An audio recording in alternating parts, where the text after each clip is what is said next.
Hey, Shire is the operative word now. Go ahead. All right, everyone. Welcome back to Blades and Blasters game entitled The First Age of Middle-earth, the Doom of Dorthonion. This is a Tolkien-inspired game set in the First Age in Beleriand, and we are using the Heroes and Hardships RPG system, pinned by our one and only Tetnak, who is with us tonight. He'll be playing Estedir, and we also have Wanderer, who'll be playing Terenion. Watching with us tonight is the Prankster. He's a new recruit to Blades and Blasters, and if you're looking for a RPG group to play with, look no further. We've played over 60 systems, I believe. Most nights of the month we have a game playing, but we do have a recruitment process because we like our players to be reliable. We schedule our games ahead of time, and we all have busy lives and stuff. So check us out. Just Google Blades and Blasters YouTube, and that will give us lead you to our YouTube page, and then there are links to our Discord server and other things from that. So without further ado, we will go ahead and get started.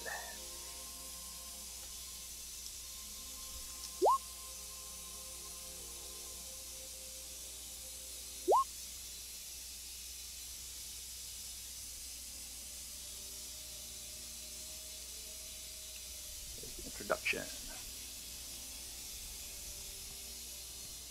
Time is a slippery thing. Like a flopping fish, it fidgets in your fingers. You think you have it, then it wriggles away.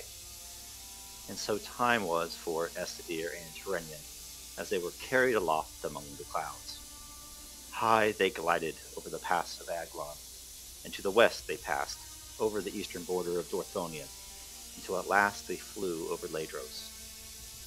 In the clutches of vampire bats with wings spanning 4 paces, time slowed and then faded away. For the magic of Morgoth is varied, and his slaves each terrible unto their kind. And the great winged bat served one of his lieutenants, Sauron. Beneath them, Terenion and Estedir, in brief moments of wakening, spied great plumes of smoke. They saw shadow and flame, and heard the cries of the damned. For in those first days after the Dagor Bragolath, the majority of the men and women of Ladros were slain, or taken into slavery at the enemy's behest. And then the world faded. Terenion and Estedir could not be sure what happened next.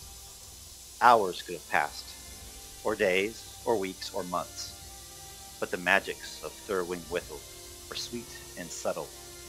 For the winged messenger of Sauron was powerful indeed, and a foe beyond either of them, though they knew it not. And upon a time the elves opened their eyes, and perhaps they shook their heads as if from a deep slumber. In front of them, a woman dark and terrible stood Thuringwethil. "Do not rush to thy feet," she said, "for they are bound. Do not rub thine eyes, for thy hands are chained. And do not trust to hope, for you are but flies caught in my master's web, and soon you will perish. But not before the suffering of mortals is shown upon your very soul."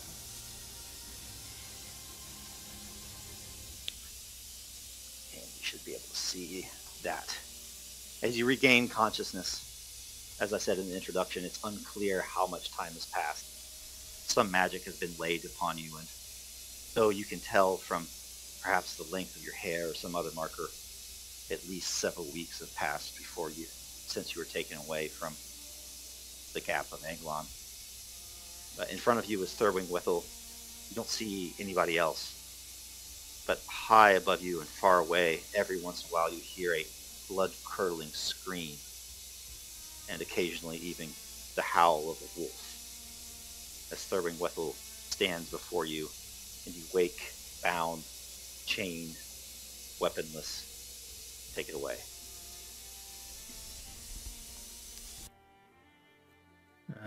Terenion, despite what she says, he slowly pushes himself up the wall behind him, hands still bound, until he is standing as upright as his bonds will let him. And then, even though his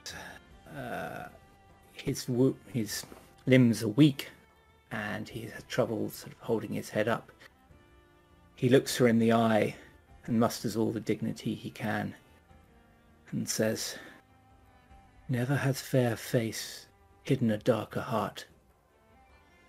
Your words do not cow us. We are of the Noldor. We have the blood of the Eldar running through our veins. We have seen the undying lands. Do what you wish to these mortal shells. For there is that within us that you may never touch." Your spirit. Do you speak of spirit, fair elf? Reject, cast away from the west. I'm sure you long to return to Valinor, but you will only do so in spirit form. Oh, surely I will wreck your molten shell, and I will also wound your spirit.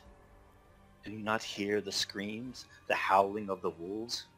Even as I speak, they rend flesh and bone. Man, woman, child will return to dust, and this Middle Earth will be ruled by its true master, the one they call Morgoth, who is now free. And what of your nephew? Yes, I know all about your nephew. Gentle Estedir. Messenger, speaker of councils, player of harps. Do you indeed despair? Sorry, I was muted. Estedir is looking down at his bonds, particularly on his hands, and wiggling them somewhat to try to get a feel with if his thin wrists could slip through. As she does this, or she speaks and he does this, he looks up with a sort of annoyed scowl. You are the one who seems the herald who cannot stop speaking.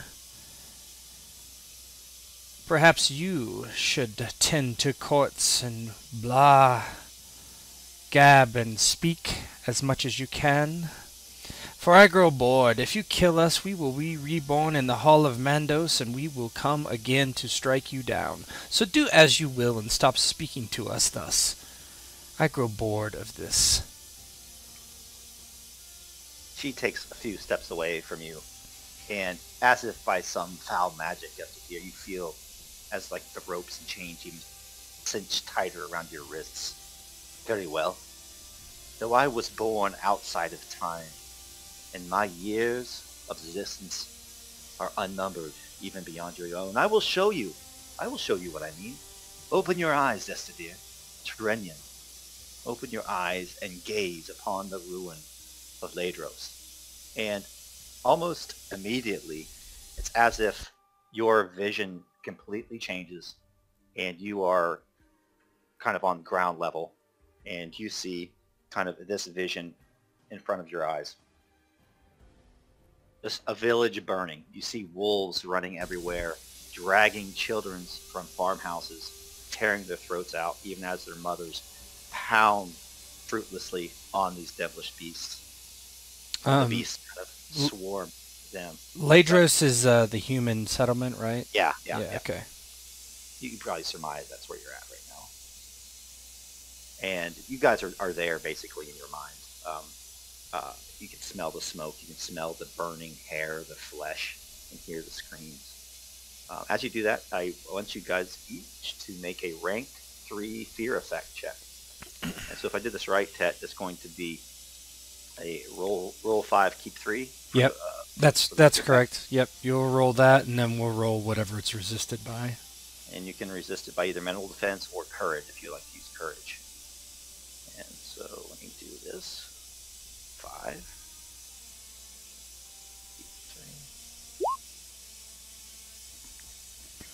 3. The Uvator rolls the dice of fortune, so the TN to beat this is going to be 24, guys. Yep. And then you're going to add 5 post-roll modifier damage if we don't beat it. I got to roll courage for sure.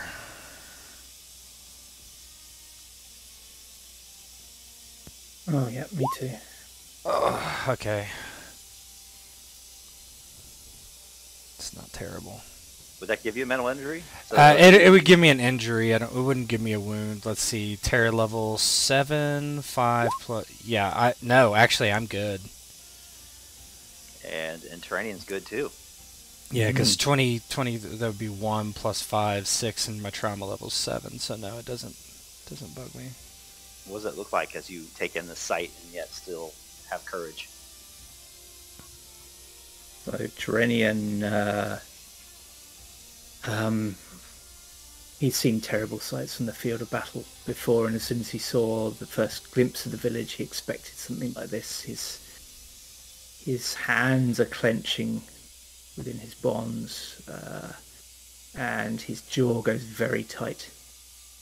And whether or not he can see her at the moment, he knows that she can hear him. So he says to the Thuringwethil, "This is all your master has: malice and cruelty.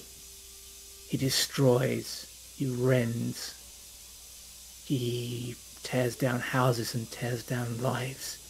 He builds nothing, only fortresses and prisons, nothing of any worth. This is all you have. You can only destroy what others have built. You are sad and pitiful." Yeah, Estedir piles on a bit and says, "I wonder what it will be like if you do succeed and all life is destroyed. What will you do then? You would destroy each other until there is nothing left. You must feel pride in your heart for this." "Even so, my nephew, even so. Their cause is that of destruction, and it can only bring its own end. They are pitiful." It's obvious he's actually, though, really, rather than actually as contemptuous as he's trying to sound, it's obvious he's actually really angry. As you do this, Thuringwethil, the vampire winged messenger of Sauron, seems to grow in stature as she becomes angry. She kind of lords over you, and her voice just booms. "A foe such as me you have not yet faced, Terenion. Still your tongue before I snatch it out quick. If you do not care for the fates of men, the slain, the rent flesh of the house of Beor, perhaps you will feel more pity for your own kin.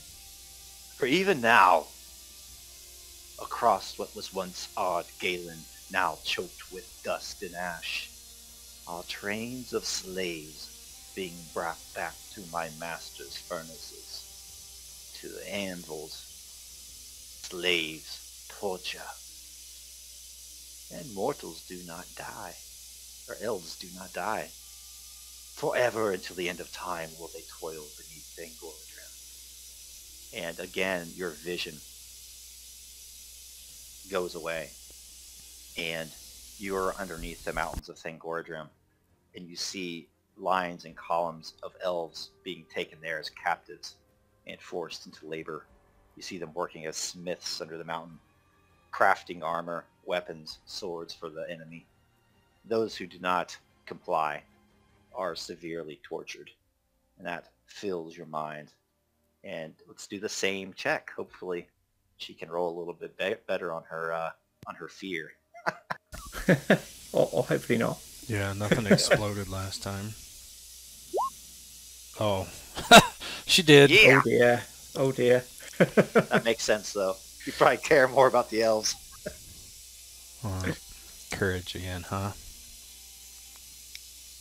Actually, can I spend a fate? Sure.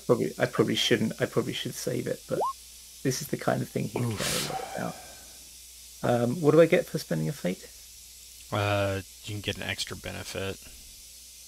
Okay. That's the most applicable thing. Okay. Might not be worth it. Yeah, no, I'll leave it. We need to burn that before the end of the session. Yeah, I've already burnt 2 in this game, and I think he's been in 3 sessions.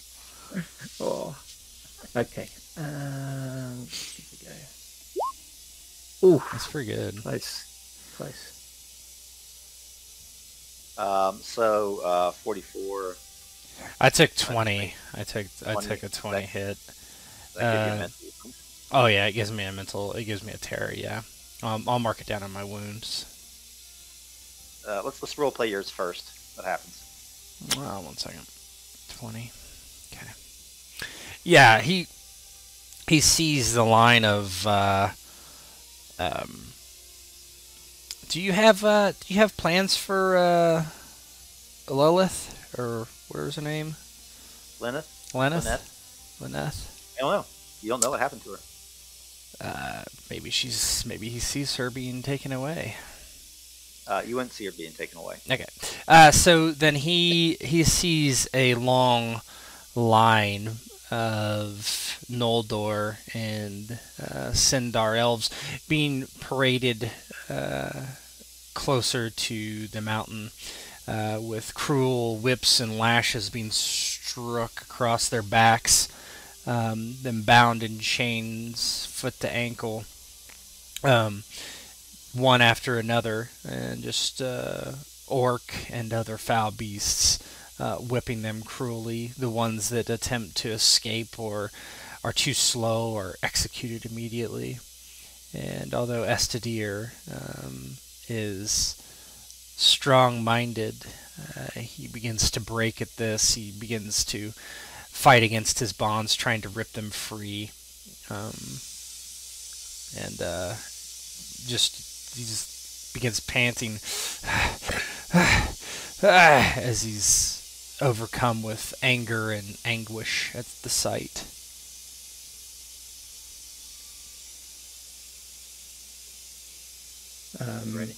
Terenion instinctively tries to reach out a hand to his nephew's shoulder,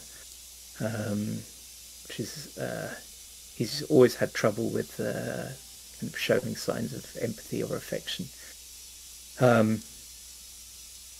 But then he realizes he can't, and instead decides to get her to focus on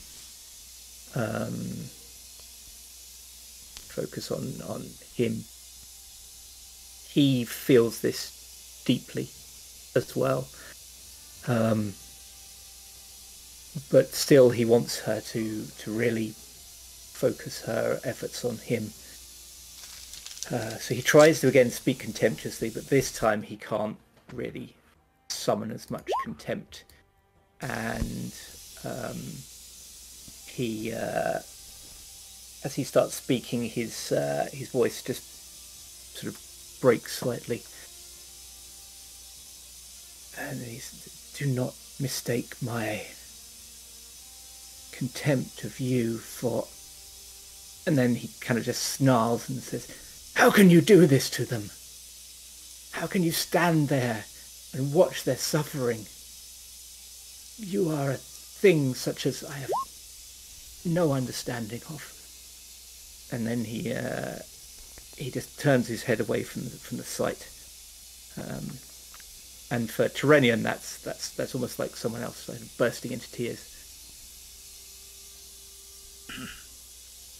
Nice. So your terror level's 14. Yeah, his is. He took 14 damage, so he would take a wound. But his I would mark it on your wound sheet, Wanderer. Yeah, mental wound of 14. So when we calculate it at the end, we can roll, which is nice because I have like Indomitable, so I get an extra die. But when that happens, or we could do it whenever. I don't want to break the flow of roleplay, really, but... Yeah. Got it.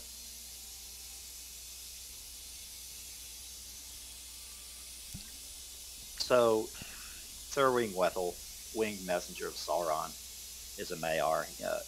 She is, right? You've never seen anything like her, at least as an enemy yet.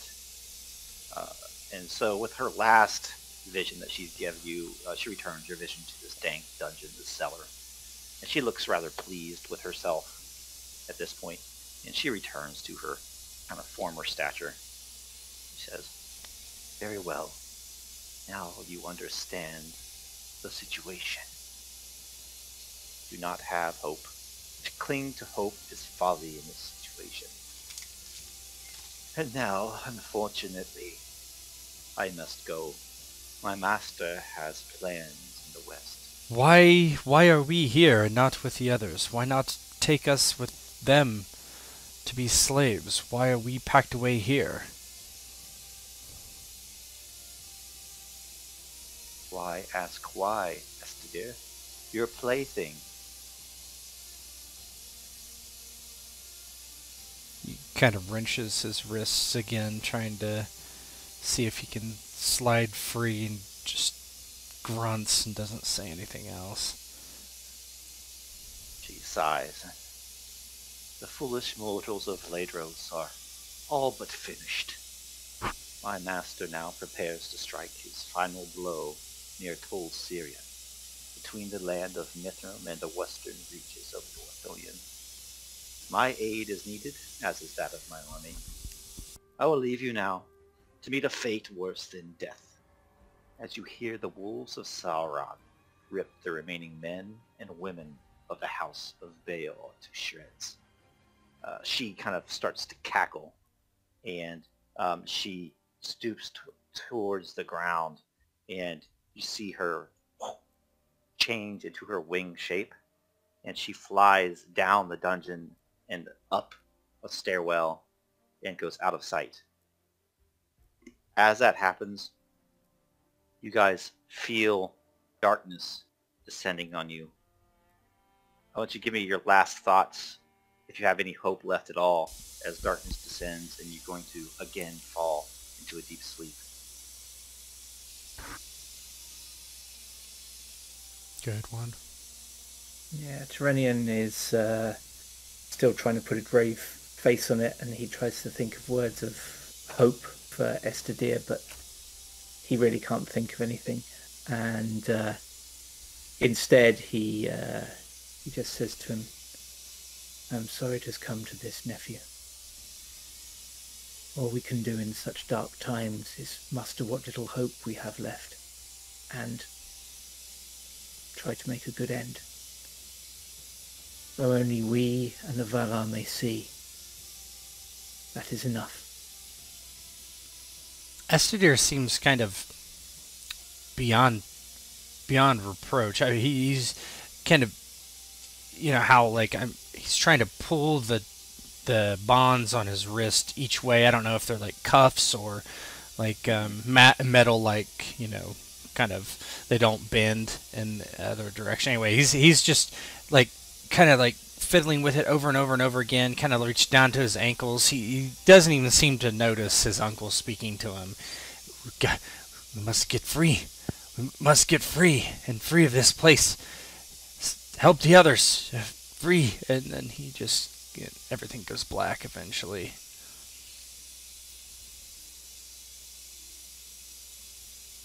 You fall into a deep sleep.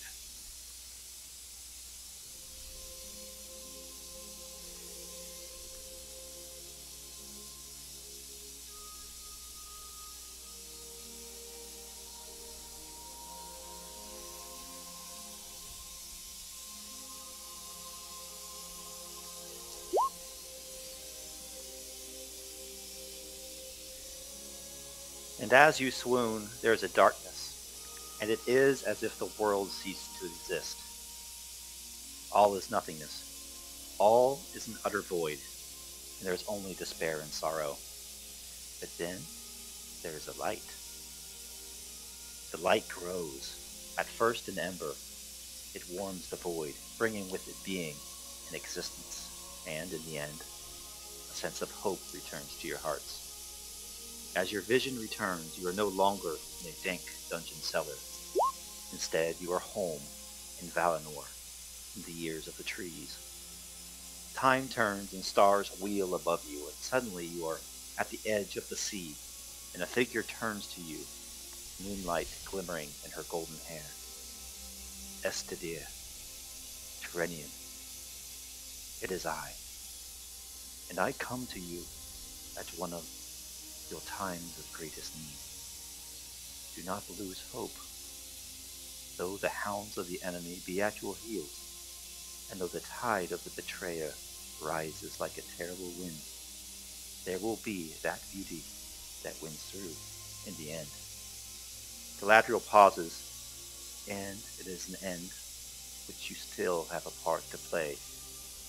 And she comes down from her perch near the sea and touches each of you upon your forehead and waits for a response. I think... Estedir should go first. Yeah, Estedir looks up. He almost forgets everything that's happened in the past. He's forgotten that he's captive. He's forgotten that, you know, the anguish that he saw with the Noldor and the other elves being led away. He only sees Galadriel's face as she grows closer. Remembers days of his past when they were closer. He remembers the times that he could say were good. He remembers also the things that he had thought after when the first the Dagor Bragolath had come, and he wondered what had happened to Galadriel. Do you want me to roll my flaw, or no? You think it's appropriate? Good. I don't know. Maybe. I don't think so. Maybe. She's coming Yeah. to you honestly with a sense of hope. Is what she's coming to. Yeah. Anyway, so he just... Where are we? What is this? He kind of shakes his head, being a bit confused.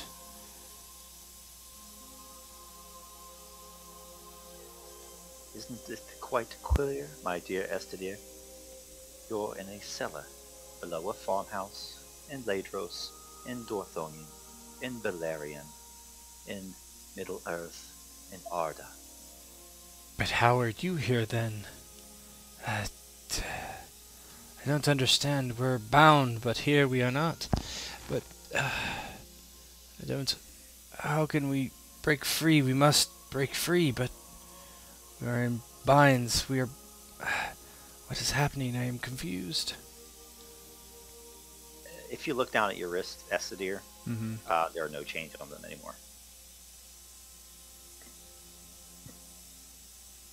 When I look at Galadriel, is she like my surroundings? Is it? Are we still in the cell? No, you seem to be. You know, everything is kind of writ in gold, outlined in silver, very shimmery. Yeah. So he's definitely confused. Yeah. This is not what I see, Uncle. And he turns and realizes Terenion isn't looking at him. He's not even looking at Galadriel. He is staring into, I guess now at the edge of the sea, it's into the distance where the light of the two trees is still visible. And probably for the first time that Estedir can recall, Terenion has tears running down his face as he just looks back across the land that he never thought to see again, despite his constant assertion that they will one day see Valinor again. He never really thought they would. Estedir has kind of a... Yeah, go ahead, sorry. And seeing the two trees, this light that's forever lost to them, it's kind of broken him in a way that the torment never could. Estedir has a thought, and he says, "We must be dead. Is this what it is like? To return to Valinor? To the halls of Mandos?" Perhaps. If this is the fair sight that awaits us, then I will meet my end with no complaint. And even though he's talking to Estedir, he's still just fixed in the distance. It's like he's drinking in this sight. Yeah, I don't suspect that Estedir ever saw the light of the two trees. He's probably not quite that old. So he's more fixated on Galadriel, obviously. but he's really confused. His eyes dart back and forth. He looks over at the light of the two trees for a moment, but then returns, his gaze back to Galadriel as soon as he possibly can, just waiting for her to do something or say something more, almost like a puppy looking up at its master. And Galadriel gives him that half-knowing, half-mysterious smile that we're all very familiar with. And as she speaks, you can see rolling silver sheets of rain out on the ocean, and the waves pick up and her hair blows in the wind. Terenion, gallant soldier of Dorthonion, do not cry tears of sorrow, rather tears of joy. Hope yet remains for Beleriand, and you are needed in the west. For if the enemy is to be stopped, you will have a part to play. Do not give up now. Fight. Fight onwards so that the sun may shine and the green grass may grow again in Dorthonion. For this age of Middle-earth will pass indeed, but other ages will come. This story is not yet finished. And then she turns to Estedir. Sweet Estedir. Long years have I wandered. Long years have I walked this Middle-earth, as some of the best were with you.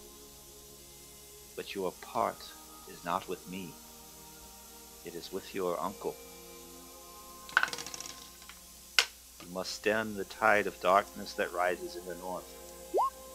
Go now. Help what men and elves you can.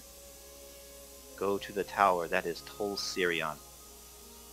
Aid our kin in repelling Sauron, Morgoth.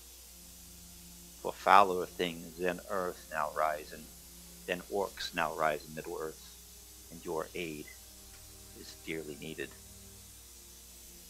And as she says that, the light fades.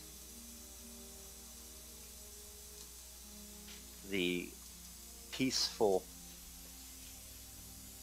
feeling of Valinor goes away. The silver light fades. And again it is replaced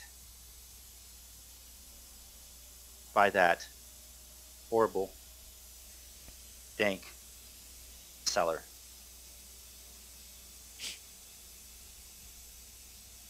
But then you hear voices above you. You hear the shouting of men. You hear the sound of swords biting flesh. And you hear the sound of heavy boots. As three men rush into the cellar. They see you, and as you awake, Terenion and Estedir, you're still bound.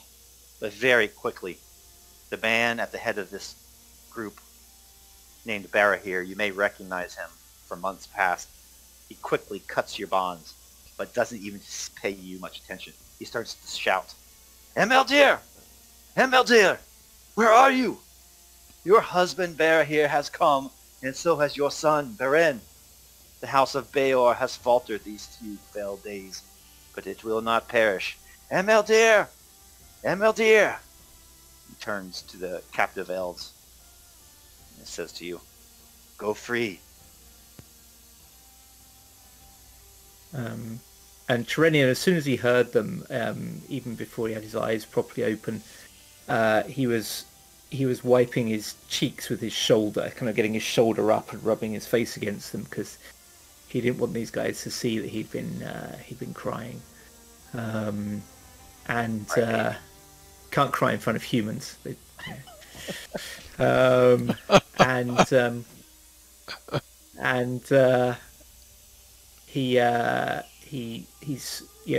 by the time they got down to the cellar, he'd again pushed himself kind of upright. He was kind of slumped and not looking great, but he was trying to cut as much dignity as he possibly could by the time they came in. And as they say go free, he replies, The honor and the courage of the House of Beor is undimmed. Thank you. Free us and we shall do what we can for your cause. Estedir gets to his feet as well. You would recognize. Actually, both of you would recognize Arthad. This guy's wounds are healed, but this is the same guy that was. That's on the rock. That was on the rock. And Estedir, you recognize Baron and Beleriand from your little trip through Ladros during your solo session. Mm-hmm. And Terenion, both of you notice that Arthad has a very finely crafted bow, unstrung but slung across his back, and he carries with him 2 swords. Finally, after that, I would like you guys both to make me a lore check at TN 14.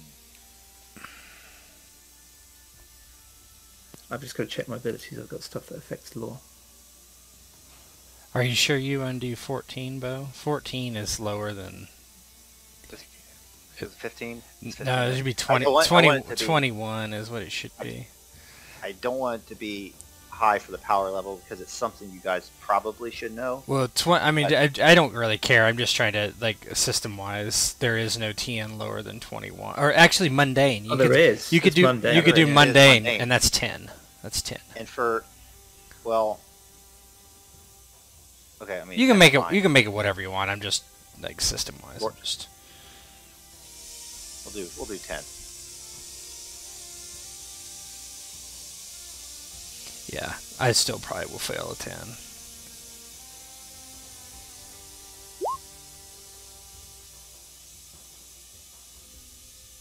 Nope.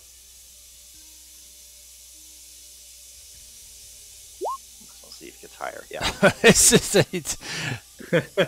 I'm already yeah. Oh, I forgot to add my wound though, so I might not. I want to see who rolls higher.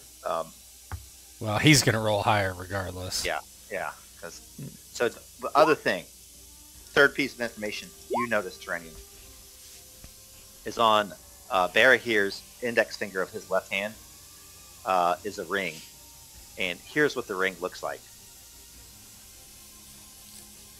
So on his left hand is this ring. It has 2 serpents kind of coiled about each other, kind of surrounding an emerald. You know this ring. You've seen it before. It's actually a symbol of your house, of House Finarfin. And this ring belongs on the hand of Finrod Felagund, who is, obviously one of the lords of elves and one of the kingdoms of Beleriand. And Estedir, as he's kind of thanking them as they presumably start to free them from their bonds, he looks across and his face goes pale and he says, "Tell me true, why do you bear the ring of Lord Finrod? Some ill fate beset him?" Beleriand replies, and like his mind is elsewhere even as he replies to you. Though elf of great stature though you may be, it's almost as if he expects to find his wife just hiding behind a crate somewhere. He says, "Yes, Finrod Felagund, Lord of the Nodor and long friend to my house. I wear this ring as a token of his thanks, for Finrod still survives. He still stands.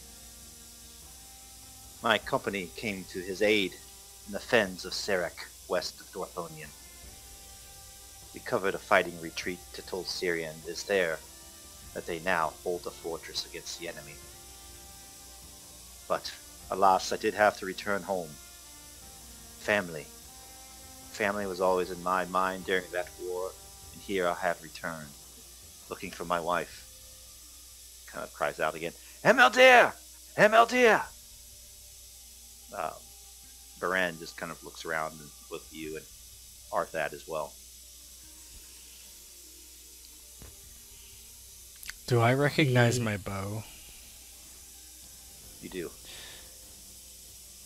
And presumably my sword is there as well. Yeah. In that case. You see a little sliver of light escaping from the scabbard. And Terenion will turn to Arthad and say, "Glad is my heart that you survived the predations of those foul beasts. And I see that you even bear our weapons. For this you have my thanks. If I may serve you and yours by any deed in my power, name it and it is yours." Bear here gives a nod to Arthad, and Arthad says, "Indeed, it seems these weapons have found their home. Make well use of them, elves, for there is much blood to be spilled this night. Wolves have swarmed this town. There are more farmhouses in need of aid. We must make haste to reach many of them." And he hands Estedir back his sword, unstrapping the scabbard from his belt and handing it to you, Estedir. And he takes his right hand and grabs the bow from his back and tosses it to Terenion, and you catch it. Then Bear here adds, "But elves, I implore you, these cellars are deep.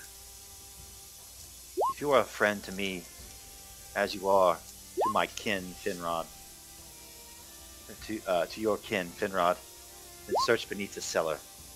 I would leave no man or woman to the wolves or the flames if I am able."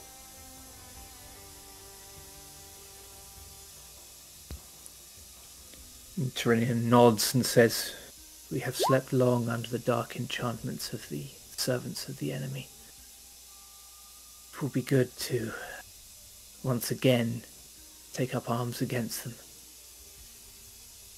We will join you in this cause. Lead on." And he will, so presumably Estedir will give him his sword. Yeah, I just assumed you got it. So, but yeah, Estedir, so I'm guessing his arrows are with him or whatever anyway. He goes to his bow and he will restring it with the golden hair. Probably nearby is like a lot of the other. Yeah, that's fine. He immediately strings the bow with the golden hair, and he kind of brushes his hand against it slowly as he thinks about the dream, and he pulls back on it and just says, "I am ready to kill every foul thing here. Point me to it, and I shall strike it down."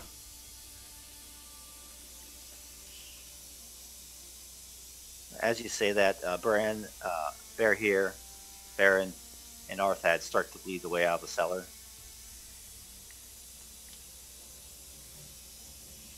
Okay, hold on. As usual, we've got into the habit, I guess, of Terenion kind of covering Estedir so he can use his bow, so he's kind of naturally getting into that kind of position. And as you start to make your way out, you hear snarling and footsteps, and suddenly two from the level below, two from the level above, wolves just appear, like running at full speed, snarling, with spit flying through their mouths. Their maws are covered in dark red and crimson blood. Very quickly, Baran and Bear here call out, "Wolves ahead!" And just with preternatural speed that you guys have not seen in humans, they notch an arrow to their bows and just zoop, they fire 2 arrows, and both of them just boom find their mark, and the wolves fall dead. "Come now, I leave the rest to you. Arthad, Baron, we have more farmhouses to search." And they just run up the steps, and these other 2 wolves kind of head towards you guys. And we'll start initiative.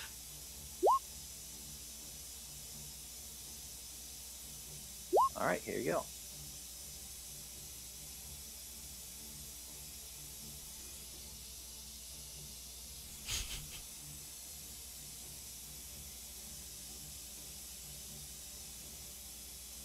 Or are we using units, Bo? Yes, the scale should be in units. Okay. I'm trying to do it just Yep. by measuring this time. That's very cool. Let's see. I have it listed as meters, I think. Yeah, it doesn't matter. It's analogous to whatever you want to use. So I am probably... Yeah, I'm in medium range. Medium range. Oh, I go last, of course. Okay. I thought, Right. oh, am I missing a rule? So, Wolf 2. Wolf 2. Get in front of me, Uncle. Oh no, you're. Yeah, I was trying to sneakily get in front of you, but I saw it coming and moved to scrub. He's just running. He's just moving towards you guys. For 3 AP. If I can, I'll be kind of like trying to make myself, kind of an interesting target for them. And now Terenion is up. Okay, so Terenion is going to... And I'll do your APs, guys, if that's okay. Yep. Cool, Fine. thank you. Is the charge action now enough to reach this wolf? You gotta. Yeah, you can run, or I think it's all good. So you just have to go 4 to 6 hexes or units. So Yeah, I think you're in that's good multiplied range by for it. speed. So yeah, if you run, Yeah, you can go do to it. here, yeah. If I go to there, that should do it, right? It'll give me enough of a run up that I'm trying to block them both. So I'm going to go to there. You would attack And- 5 AP. Yep. And then I get 1 hardship, but +2, right? So your post roll modifier. Yeah. So 1 hardship. I seem to recall I get 2 benefits. So I will roll that now. So with Karmaril, which feels so good to be back in his hand. 2 benefits. You were so butthurt.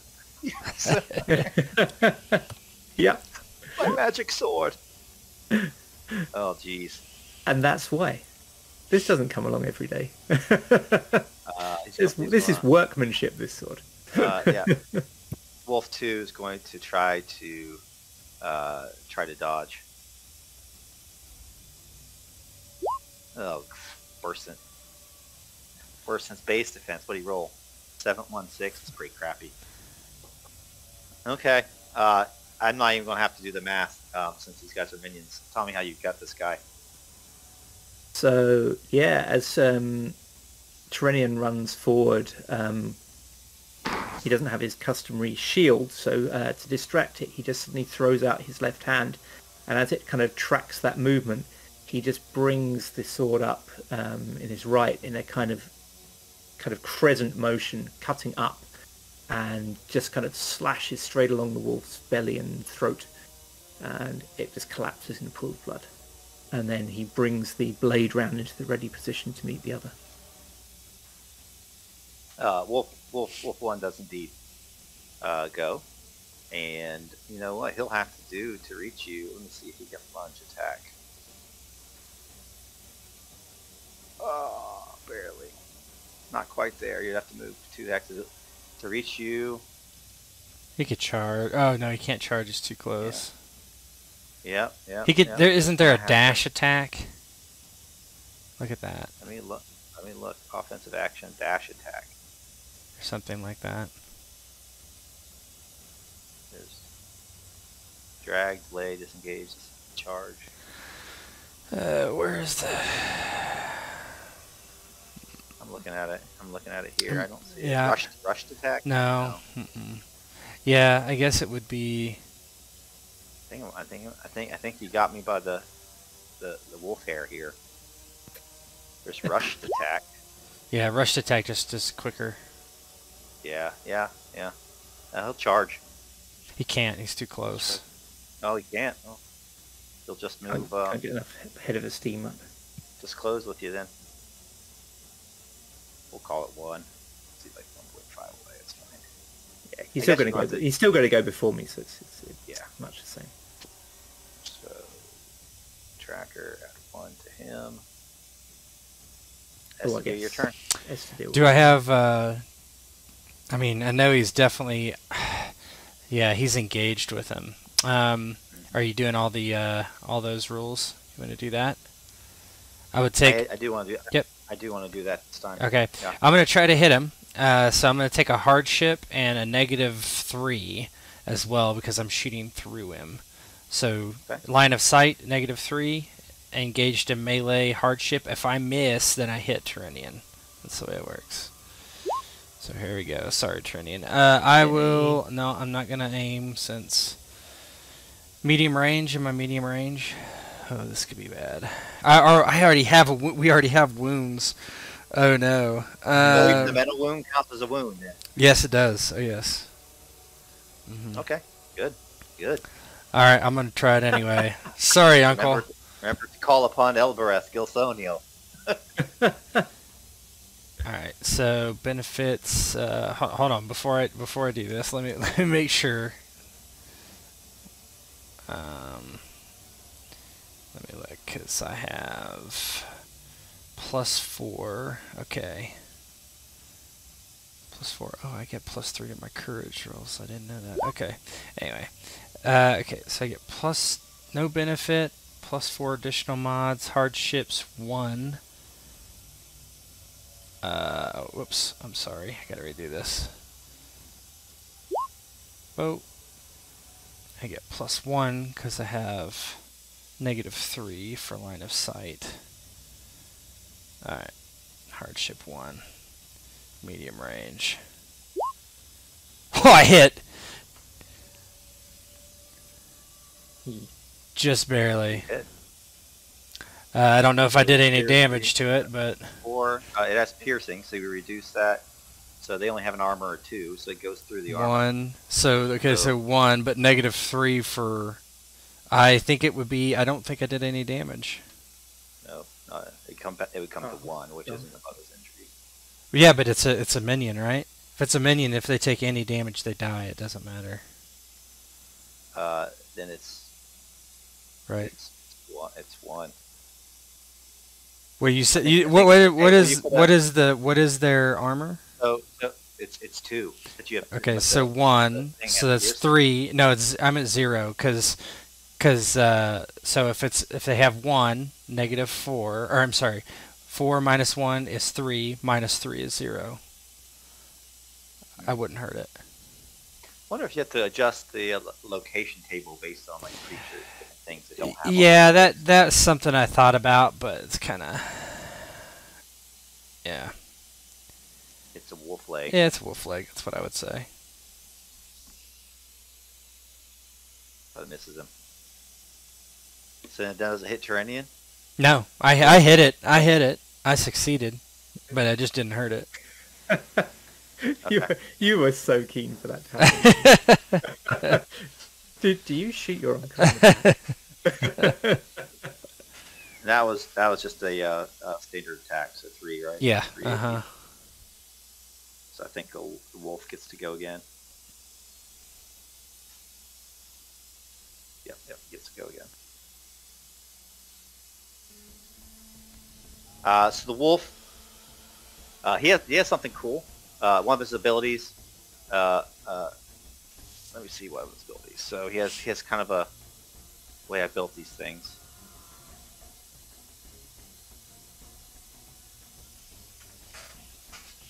So they have aggressive, but then they also have a fast ability on reckless attack. Yep. So we'll be able to reckless attack only for 3. For 3, and then after successfully striking with reckless attack, you add your strength sword post roll modifier for damage. Mm-hmm. And then you take the -3 pre-roll modifier called defensive actions, and that was just from that reckless attack Yeah. itself. And just remember, Terenion's at negative. He takes a hardship on defense and a -5 on base defense because of his charge. Ooh. Nice. Yep, so that's what he'll do. So he will use reckless attack for 3 action points.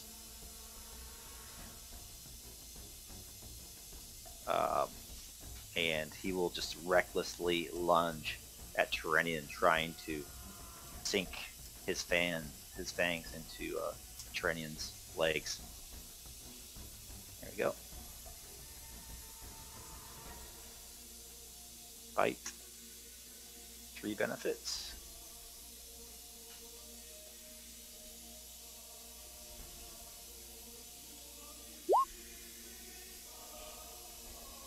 $33. What are you gonna do?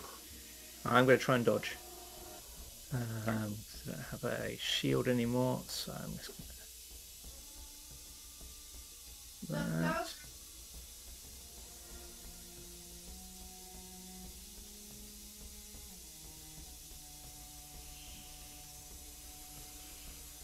Okay, you said I've got a hardship, do you? Yeah, you would have a hardship for charge. Okay. Oh. Oh, Nice.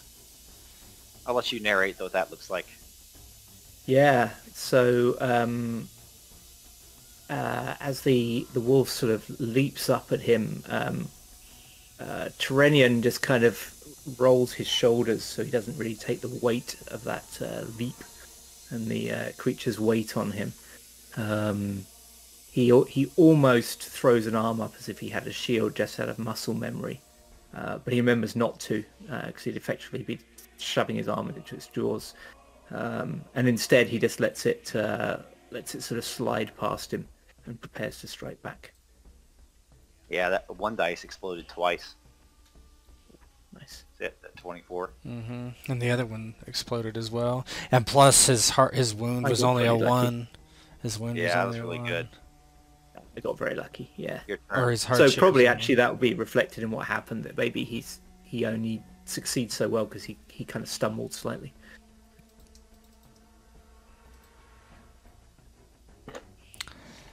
Terenion, it says you have 2 wounds. I don't think you do.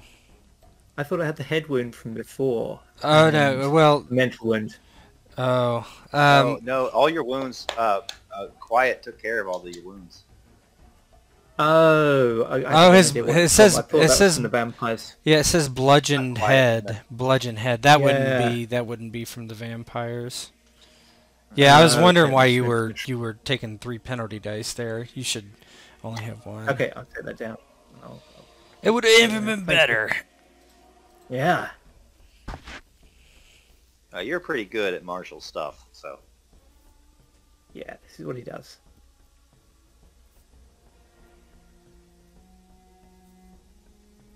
I can sing him a song. A lullaby. I'm up again, yeah? Yep, your turn. Is it really at 4 or is it at 4? Is that correct? Yes. Okay. Yep. I'm going to do the same thing as I did last time. Don't want to hit... Oh, man, it's going to be so close, though.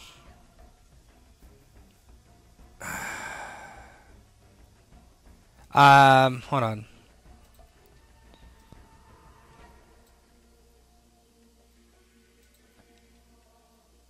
I'm going to...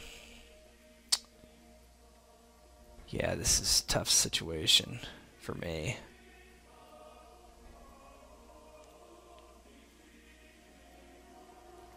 You try and track sideways and get a shot. Well, that would only help my line of sight penalty. Okay. I was thinking about trying to switch out weapons and charge, but it would take too long. I'm going to aim.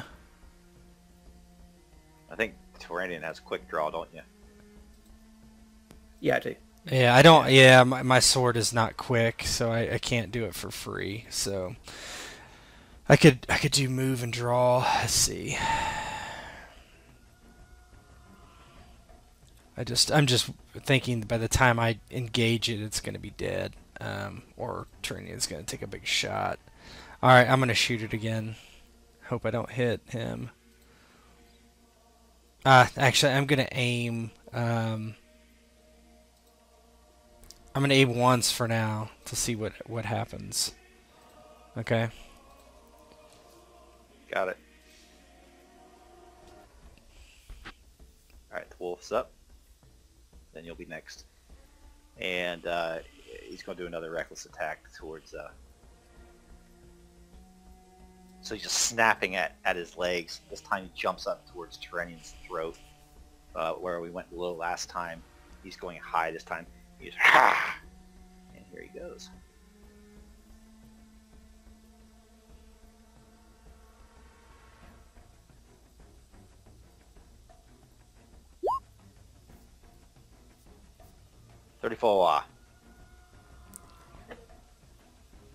You still take a hardship because you haven't attacked yet. Actually, how does it read? Might wanna. How does charge read? Does it read as next or in tool? Let me look. Charged. Must move in a straight line. Blah blah. Until their next turn. Yeah, he takes a hardship. Yep. This little guy's got you. That's a good little tool. I wish I could just import it to you. Yeah. I don't know. That's nice. Right, so I still take a hardship, right? Yeah, you're going to take a normal hardship, yeah. Okay, so I will combat menu, bring this up. So again, he's going to try and dodge. He's aware he got a little bit lucky last time, but the options are limited. One hardship. Oof! Oh! Oh my gosh! Wow! Not good. Wow! Wow! What a terrible roll that was. All right. Yeah. 7. So 34 minus 7 is what? 27. Yeah, it's 27. So we got. So that 27 is his. And then we're gonna add 6 of piercing damage. So we're at 33. What's his pierce armor on torso? What's your armor on torso for piercing? Looking. Torso piercing is 3. So it would be take away 2. So take away 2, so that's plus a 4. So 31. And then that's it. That's definitely going to be a wound, if So not worse. That's above my mortality threshold. Yeah, he's going to have to make a death roll. Yes! Yep.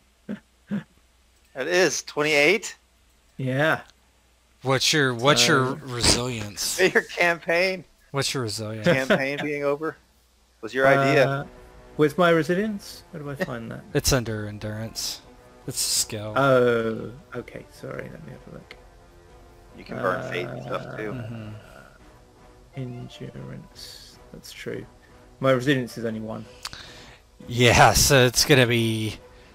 Are we adding wound levels to death rolls or not? No. Oh. I don't like that. Oh, then you're gonna want to burn a fate point, I think. Okay. It says. Wait, I want the one that makes it easier. Oh, yeah, you want to add the wound level then. So it would be already a plus whatever his wound level is, 14. So you'd make the roll and add. It'll do it automatically, 14. but and no wound is applied to it, so that's good. But That should be cooked in. yeah, it should be cooked in. So you get a plus 14. So you need to beat a 31.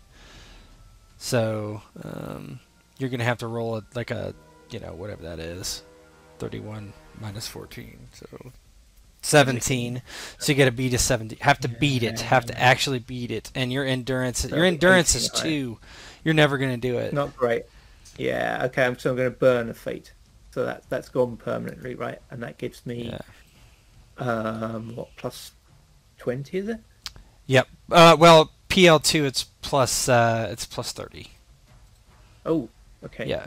So it then I scales. just make it, right? You just Yeah, make it. you would make it. Yeah. Cool. Yeah. So Still take yeah, I guess yeah. So the wolf leaps up and Terenion tries to dodge it again, but it's too similar to what he did last time. And this time the wolf grabs him around the throat. Actually, where is it? Torso. Yeah, it grabs it. It kind of sinks its teeth into his shoulder, and he yells in pain as there's a kind of crunch from his collarbone. It looks for a second like it was going to get its teeth around his throat, but just by the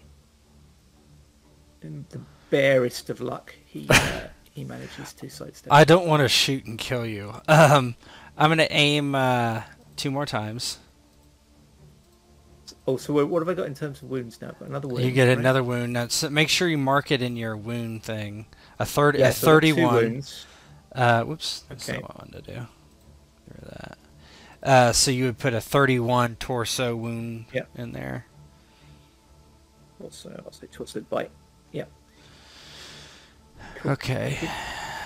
All right. Well, I'm aiming 3 more times, so I'll be, or 2 more times, so I'll be at 6 AP.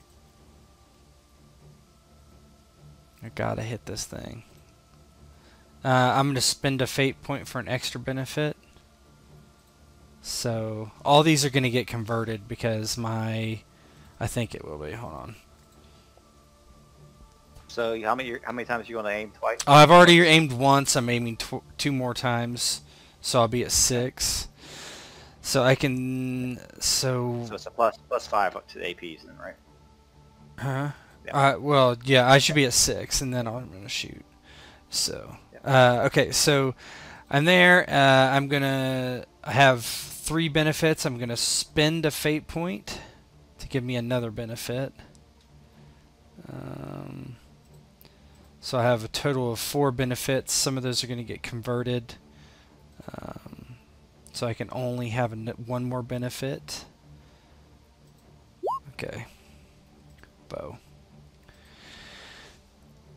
So 1 benefit, and then so the way I'm just to tell you what I'm doing here, so it doesn't seem weird. So I have 4 benefits originally, but I can't have more benefits than, or I can't roll more than double my attribute, right? So I would have 3 left over. The odd one is a +3. And then the other ones get converted to a kept dice. So I'm going to keep 1 more dice that's going to be rolled. Hardship 1 for shooting into melee. Medium range. Okay. So I'm going to keep an... Okay. Alright, so I rolled so I got a 3. God. But I'm probably killed it if it's a minion this time, though. Because I keep an extra die.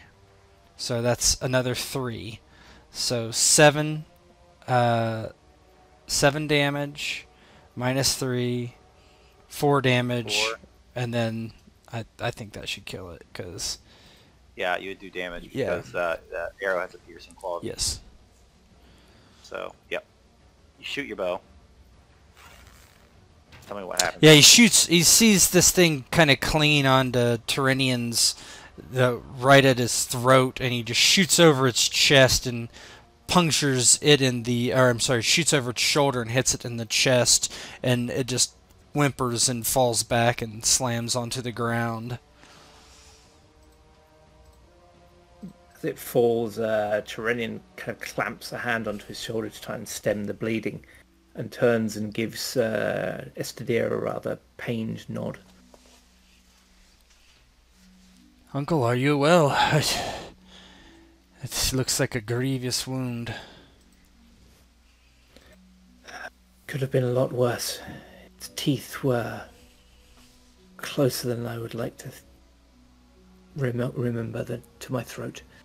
And he with his other hand that's not clamped on the wound, he kind of sheathes his sword, and he just subconsciously feels up and just puts his hand on his throat for a second, as if imagining the wolf's jaws there, and then kind of shakes his head and says, "But I will be well.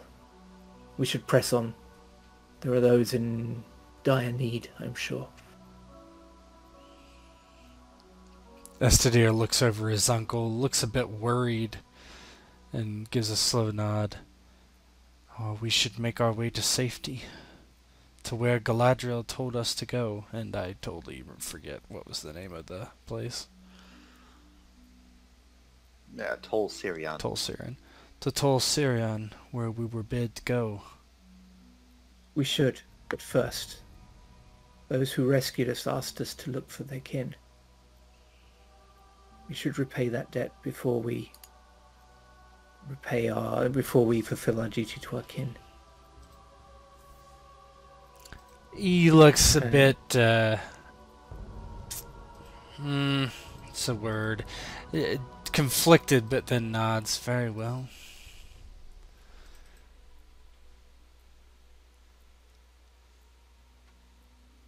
And as you do that and you step over the bloodied carcasses with the matted fur of the wolves, you hear whispering from down in the cellar.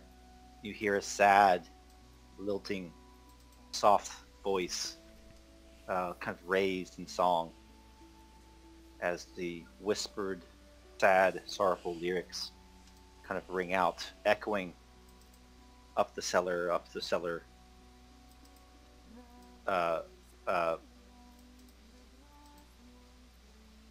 echoing off the walls. You can hear singing from below. The cellar is this way? Yep. Okay. Do I think it's good Cool. singing? Yeah. Yeah, you recognize the voice. It's Lyneth.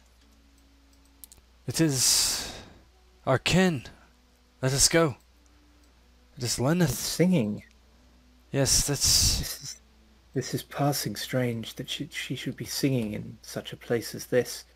And he starts very cautiously down the stairs and said, Has he... "Beware. Yeah, has she... This may yet be some foul." She's not a bard or anything, right? She's not like a minstrel. From what... Yeah. So can we, before we go down, can we convert our wound hardships into wounds to see what's what? I'm down with that for sure. Okay. Do we just click the heal button? There is a button that didn't. It does. Roll the. Or does that just remove it? I don't remember. I think it just rolls heal. I don't know what that does. I'd have to go back and look. I don't know why I did that. I was hoping that would do the roll for you. H&H That would be good. so long in development you forget your past deeds. Yeah, I mean I can click heal. It doesn't. Oh yeah, it definitely doesn't work. Okay. It's there for. That would be a it's cool cosmetic. thing. It's cosmetic. Well, the wound effect is what it is, right? It's over here on the right. Yeah. So mine is mental. So we don't. That's not cooked in to the sheet yet. But so I'll do mine real quick. If I can find it.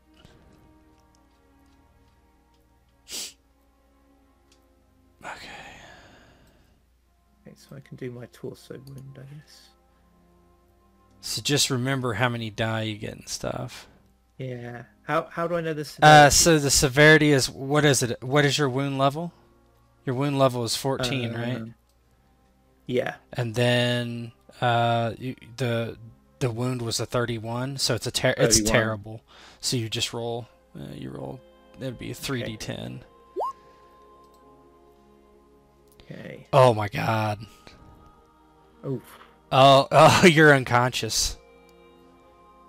Yeah, so as Terenion starts heading down the stairs, you can see there's blood oozing through his fingers from this really deep shoulder wound, quite close to his neck, and he suddenly slumps and falls a few stairs down as he falls unconscious, and the blood starts to pour more freely from this shoulder wound.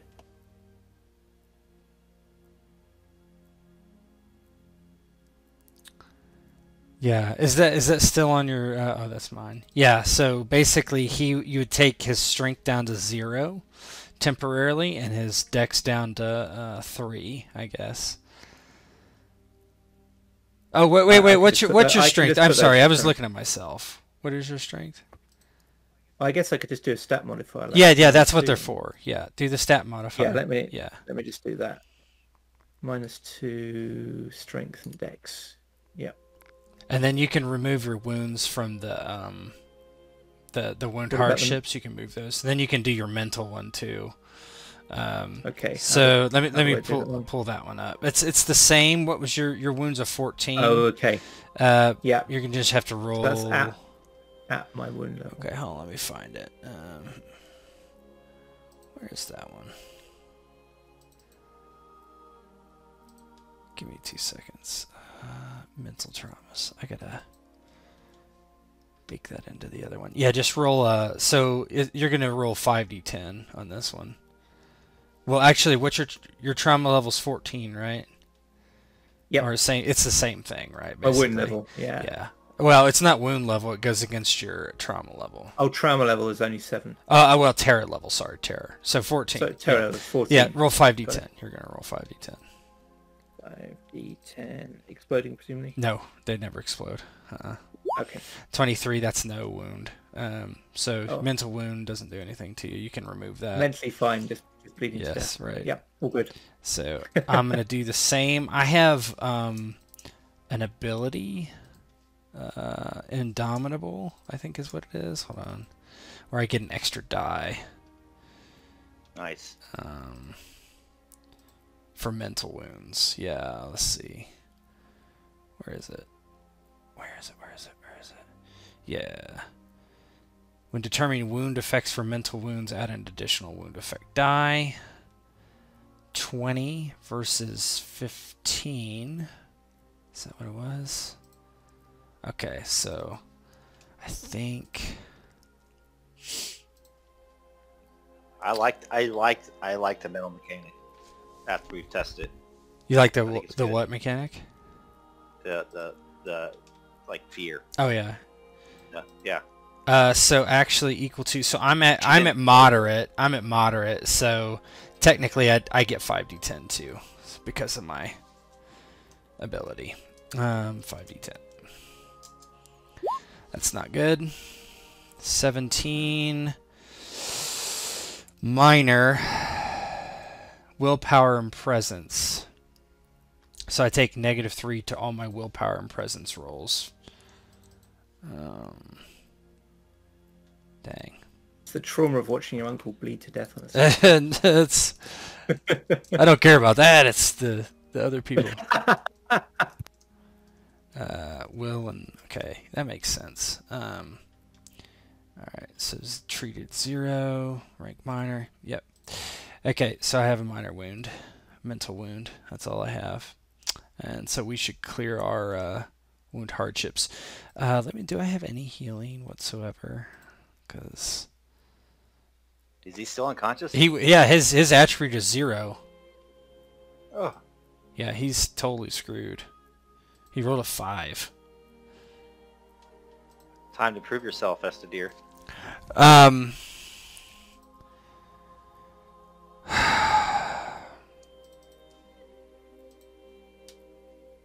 And I spent my fate point.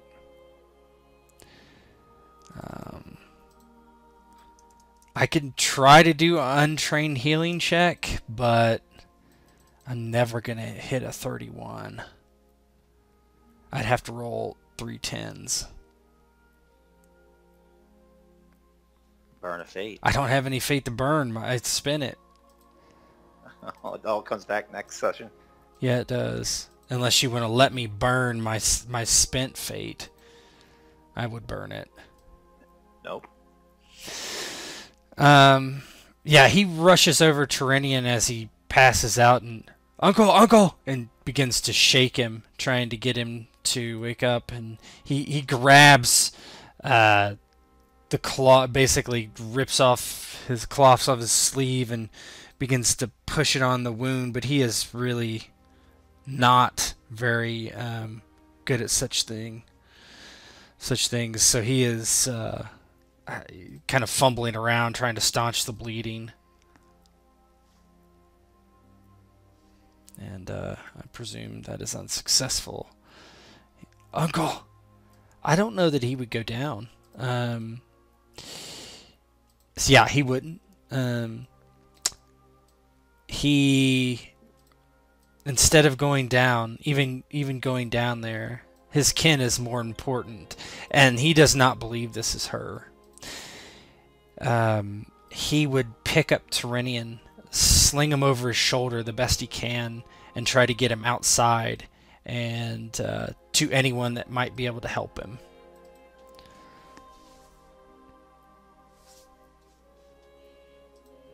You're not going to go down, you go back up? Yep.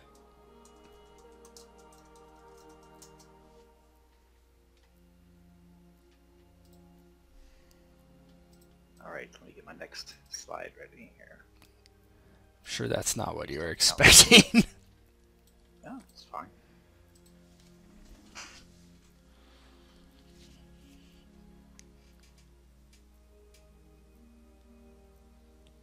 Yeah, that 5's a terrible roll. We all know this is a long way from the most unexpected thing Well, I've yeah. done in one of those games. Long way.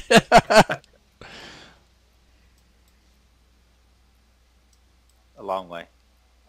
So, tell me what it looks like as you... I don't like that picture. Not at all. You go up. Let me find here. Let me find some better song. It's kind of sad. Yeah, let's leave this play. And you hear that singing behind you fade, and then it fades off.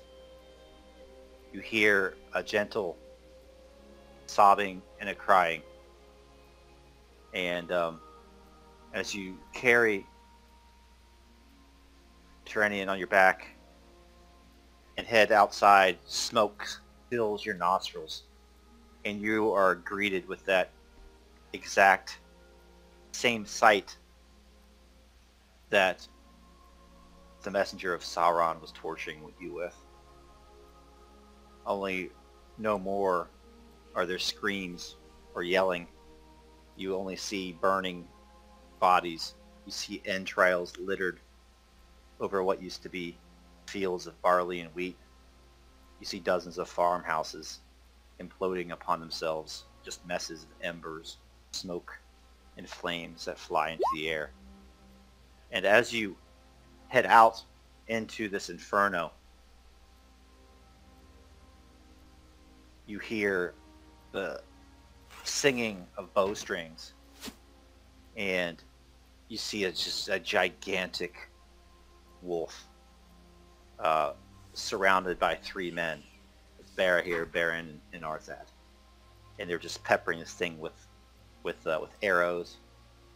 And then Barahir kind of goes in and swings his sword,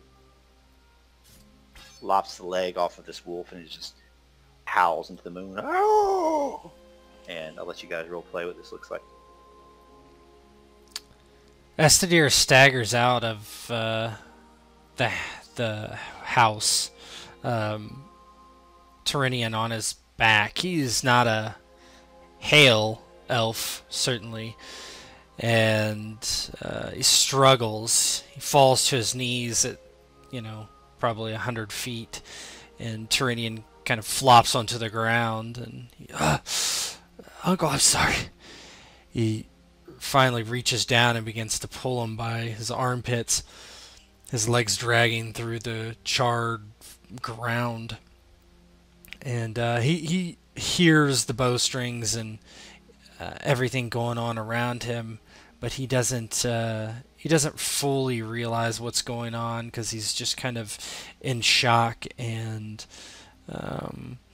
more worried about actually his uncle living or dying than anything, unless there's an immediate threat. Are there orc or anything like that running around? Anything like that? No, as far as you can tell, there are lots of slain wolves around. Mm-hmm. This is the last one that's just being kind of ganged up on by the three. Are there any other men about? not that you can see. Yeah. You can hear some shouts like across the village. Maybe a little bit more fighting, but everything seems to be dying down. Yeah, seeing that he's not in any immediate danger, he screams out, "Help! Aid us! We are wounded! Help me! Help me!" And yeah, he's just kind of lets Terenion rest in the ground and is turning around, just looking for anyone that might come and help.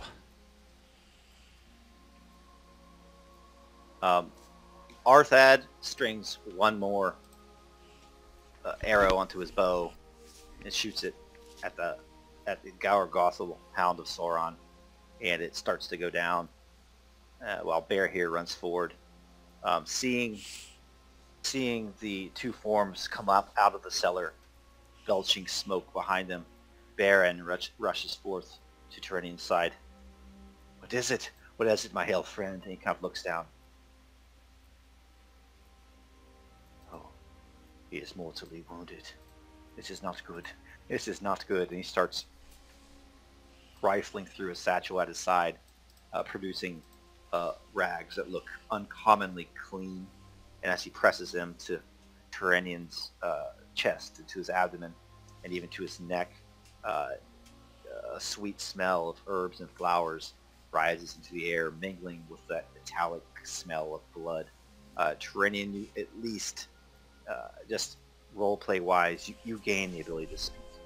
You regain consciousness. Okay. Terenion's eyes kind of flutter open, and instinctively he tries to sit up for a second, but he hasn't got the strength. And he looks up and sees the humans and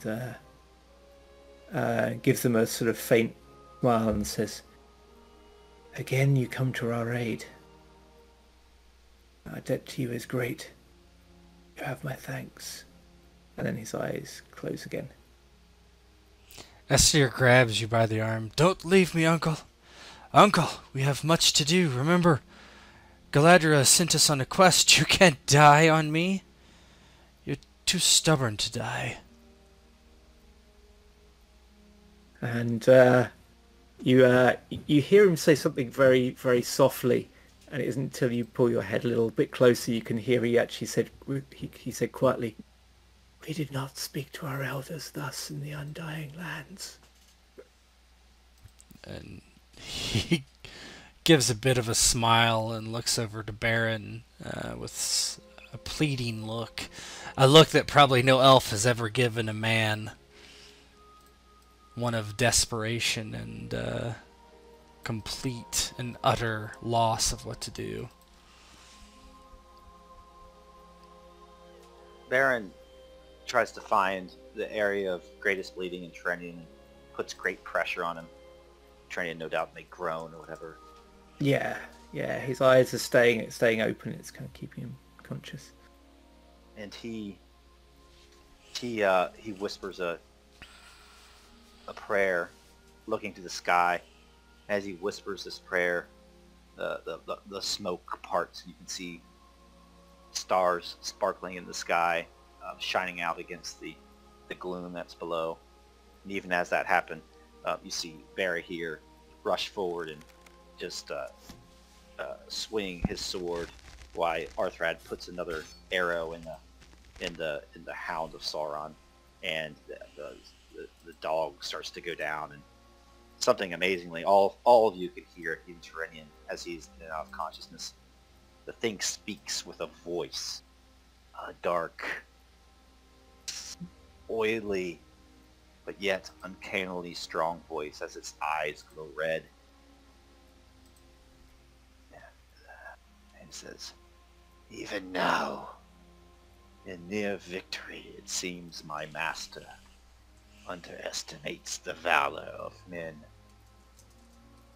For even facing annihilation, they fight unto the last. Wretched elves, wretched men, cursed ones of the West, cowards of Valinor, foolish, covetous beings. I suppose it is so much the better. Let some of the house of Beor live, for they are cursed. They are cursed evermore, for their life will be a toil, and they will struggle in pain and despair until they breathe their last gasping breath. You are cursed. And the wolf dies. And Baron, what does his healing roll have to be? What does he have to make? He's going to make a 31. Oh, Jesus. Oof. Yeah, that's what the wound is, so... that's what you're... Is NPCs... Hmm? Can NPCs burn fate? That's up to you. Yeah, he will. He will. So he gets plus 30. He gets rewarded. So it would be an auto save then. Auto success. Yeah, auto success. Let's do that. Yeah, I'll bring his fate down to 2. Thank you. This is how Baron ingratiates himself to the elves and falls in love with him. And in years to come, when he burns his story. fate, Luthien comes with me instead. How's that sound? Yeah. So you're treated. Yeah, you would now. Yeah, now you would just up your stuff back up to normal. Great thing is, right now he's just some dude. Yeah.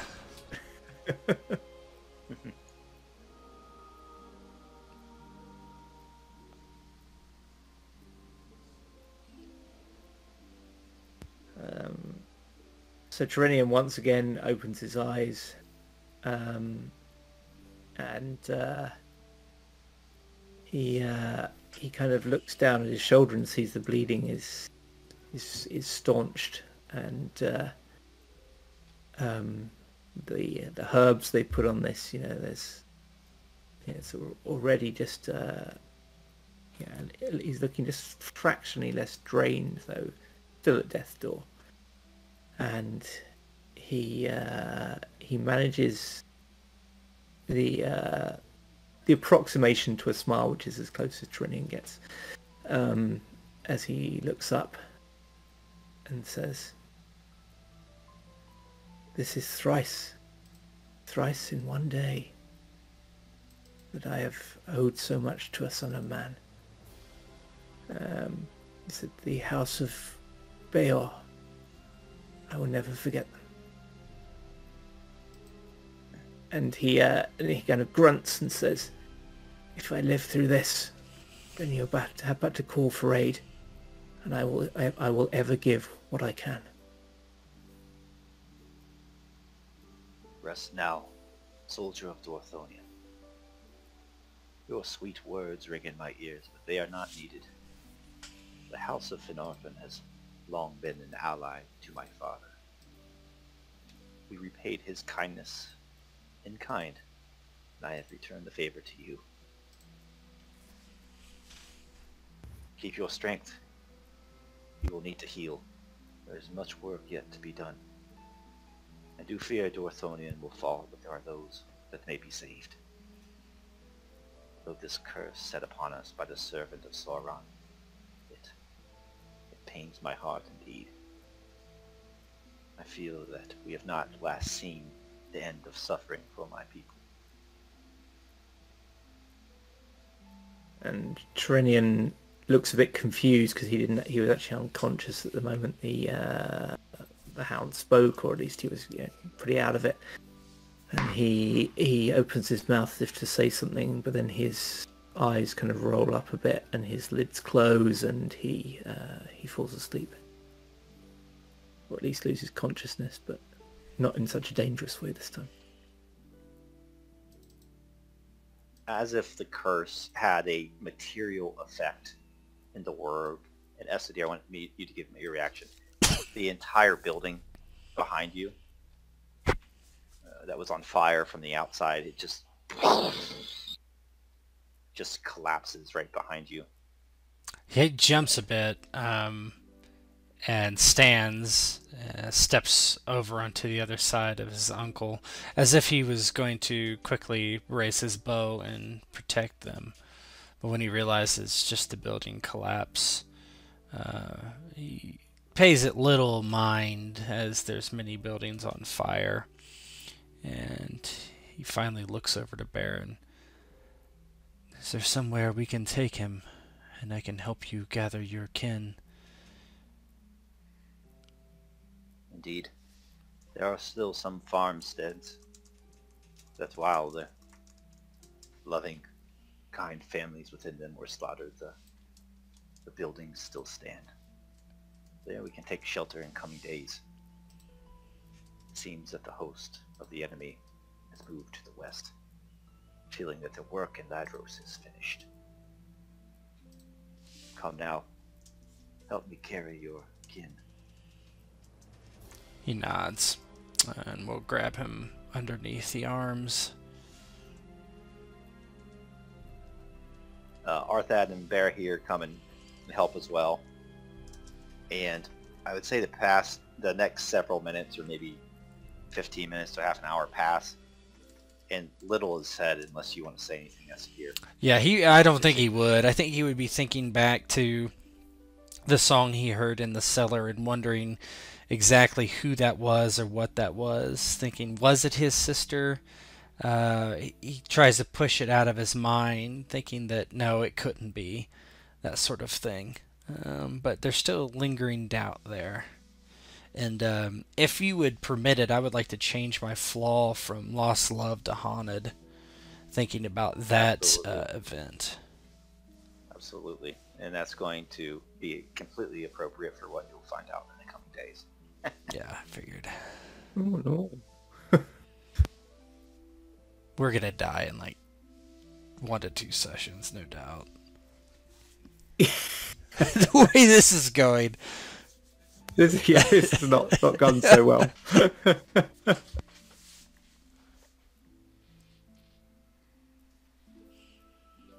So you get to the farmhouse. As you get to the farmhouse, it's dawn. The sun is rising in the east, and a few days go by, and you notice a few dozen men and women that still survive. All of them extremely hardy. They seem skilled in the ways of the wilderness and survival, and they all kind of coming in and out of the farmhouse as they make it into a base of sorts over the coming days. Natural healing. So what other wounds do you guys have? I have mental. Wounds. Yeah, I have a mental wound. I think we both have one. It might not be even time to heal those yet. And that's fine too. That's up to you. The healing progression is up to the GM when they can. Yeah. So a week goes by, and I think almost nobody would even speak to each other.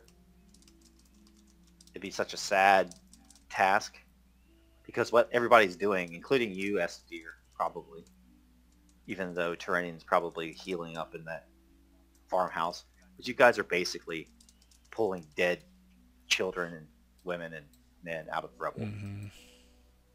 And there's like a graveyard that's set up with a bunch of cairns, maybe. That sounds cool. A bunch of cairns like outside of the main settlement.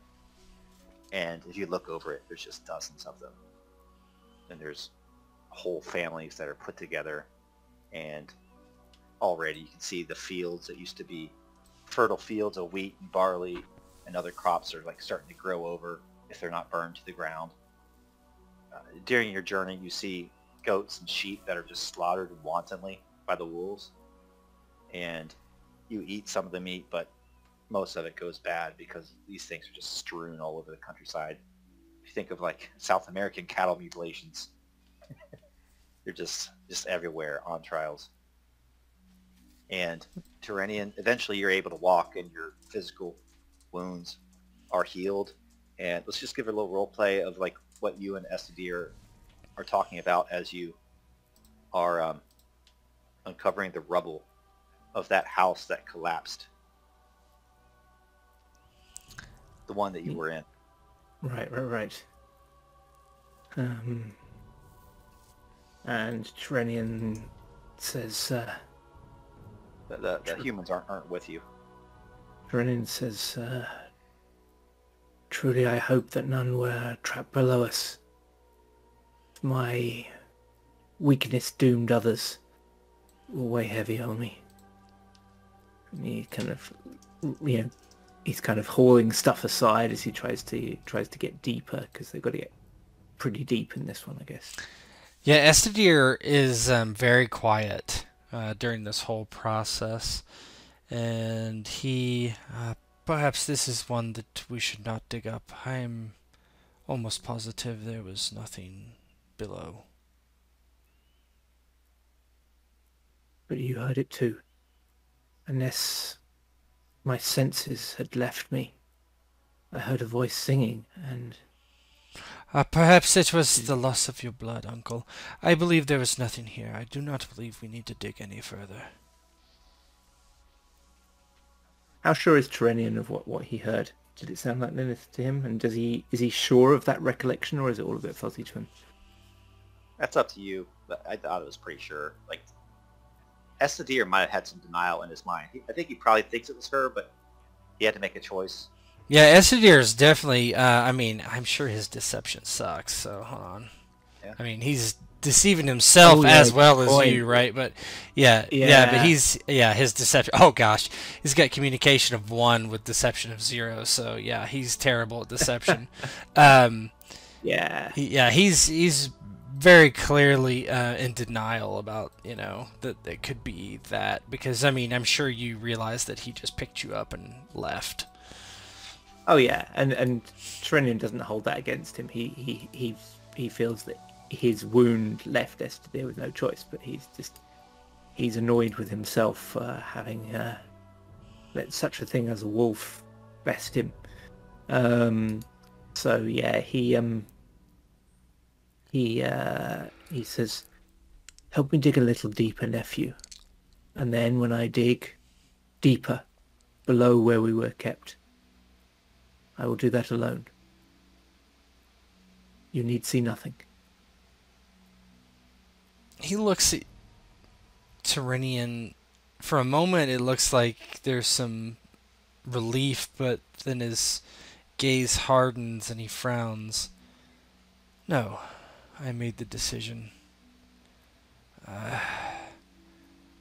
cannot let you face that alone. I will face my fear. I just hope it is not what... Let's dig. I do not really wish to speak about it. We will look upon it and never speak of it again. Yes, it could well have been a deception of the enemy. It's made no sense. We have seen their magic is beguiling to the senses. Yes. We may well not have been able to trust our own hearing. And then Terenion nods and just starts pulling stuff aside. Just going deeper and deeper. Try and find those stairs, because they were stone, so they may have survived. Mm-hmm. You uncover several layers of rubble, kind of get down to the layer you were on, and then, there are just heavy oak beams that seem to just fallen and collapsed in on the very lowest level, the cellar. And as you get down there, everything is just black with soot. It's almost like the fire itself didn't touch it. And you come across 3 carcasses of wolves. Their hair is singed, but they're just completely covered in black soot. They probably died of smoke inhalation and not getting burned to death. And then, with a mighty heave of an oak beam, it crashes in a pile of dust, and huddled in the corner, their face is nearly unrecognizable, but unfortunately you can certainly tell who they are the faces of 6 individuals. You see the form of Lyneth, extremely frail, She's missing her left arm. It seems to have been ripped off cruelly. There's no blood anymore. That certainly would have boiled away in the fire's heat. But her face is certainly visible. Cradling her is a young human female with brown hair that shines in the sunlight, even with all the dust and smoke, soot upon it. Then in the corner, 4 other individuals, one of them in particular, bears a striking resemblance to Baron, and she seems to be protecting 3 other individuals, all of them of course dead.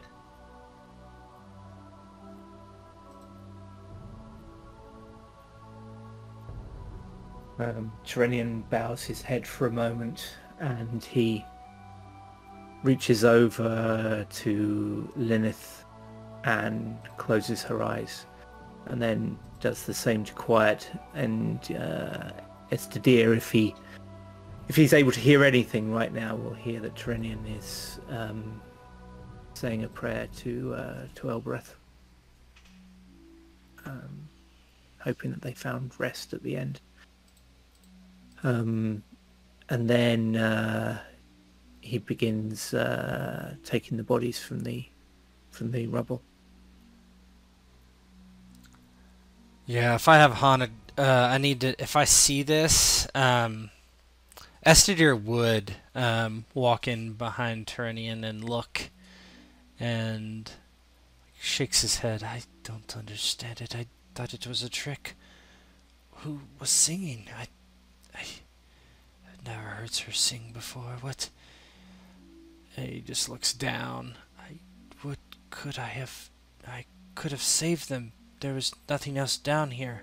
I could have just simply unchained them and brought them up. We would have all been safe. We could have all fled together. There's nothing down here to kill them, and even if there's any like sign of orc or anything, he completely just ignores it, just thinking to himself that there was nothing down here. He could have easily unlatched them. He could have easily brought them up. He could have easily got them free. And I need to make my haunted roll, I think. I would have to look that one. Haunted is... you are haunted by an occurrence from your past. Whenever you're reminded of this way, you despair. You immediately make subject to rank 3 mental hazard resisted by fortitude. Yeah. So go ahead and roll 5d10 on me, and then I'll roll fortitude, I guess. Which I take a -3 because I already have a mental wound. Keep them all. Just keep them all. Say what? Just keep all 5. Yeah, you keep them all, yeah. Oh, wasn't very good. I take a -3 to this roll because I already have a mental wound. A minor one. Fortitude. -3. Okay. Alright, no more damage for me. Okay, good. Actually, it wasn't a very good roll. I just had one that exploded. Okay. Yeah, he's able to... he just turns around and walks out, but he is able to clear his mind as he gets to the ground level above the cellar. And I will help you in a moment, Uncle. I just need to walk for a moment. And he'll, without waiting for an answer, just kind of walks away for a bit. While he's gone, Terenion will bring the bodies up, and he will kind of lay them out, kind of close their eyes. You know, if any of them got horrendous wounds, he'll try and hide that. You know, he's done this with soldiers in the past, and more times than he cares to remember. And before he calls the humans, he'll try and have them all up there. If he can, he will cover the woman's body, and particularly Emeldir, I think. And did you say there were children too? No, not down here. Oh, It's okay. the 3 commoners. That's at least. You're obviously broken up about the commoners, right? Yeah, they're the ones I'm really concerned about. NPC 1, Yeah. 2, and 3. Yeah, Commoner 1 was an old friend of mine.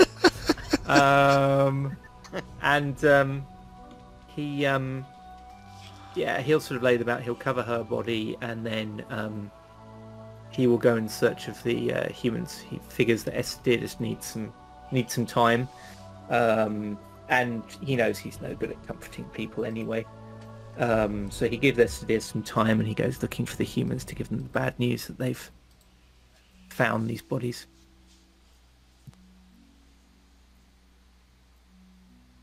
You see, you go back to the farmhouse. Here, him, and him. Good little scene. Good. You go back to the farmhouse and you walk in on conversation. Kind of mid-sentence. No, my son. Perhaps she escaped. We must hold out hope. We've uncovered nearly every piece of rubble. Overturned every stone, every log in this village. Your mother is not among them. Of all women, you know that she is capable of bearing. Yes. She no doubt fled to Brethil. To Brethil where still some of our kin live. Indeed, that must be it. Once we are finished here, we will move to the west.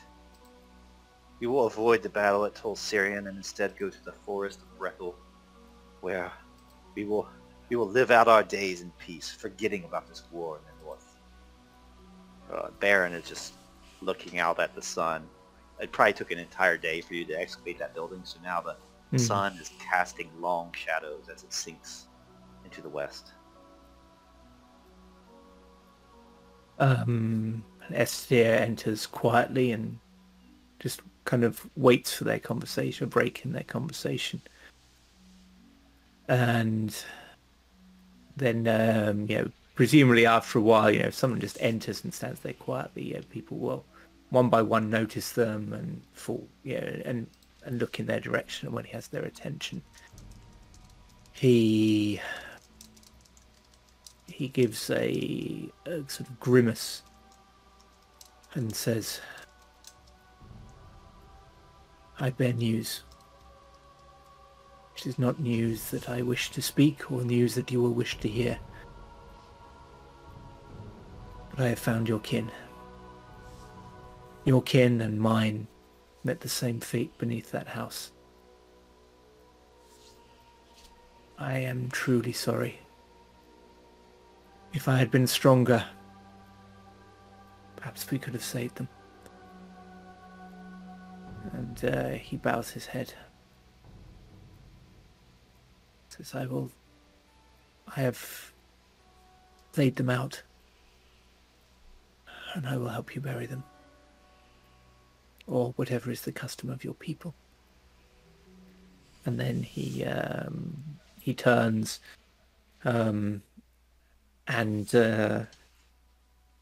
though he may have trouble sort of expressing joy and empathy, he's no stranger to sorrow. And that's written clearly on his face as he turns away.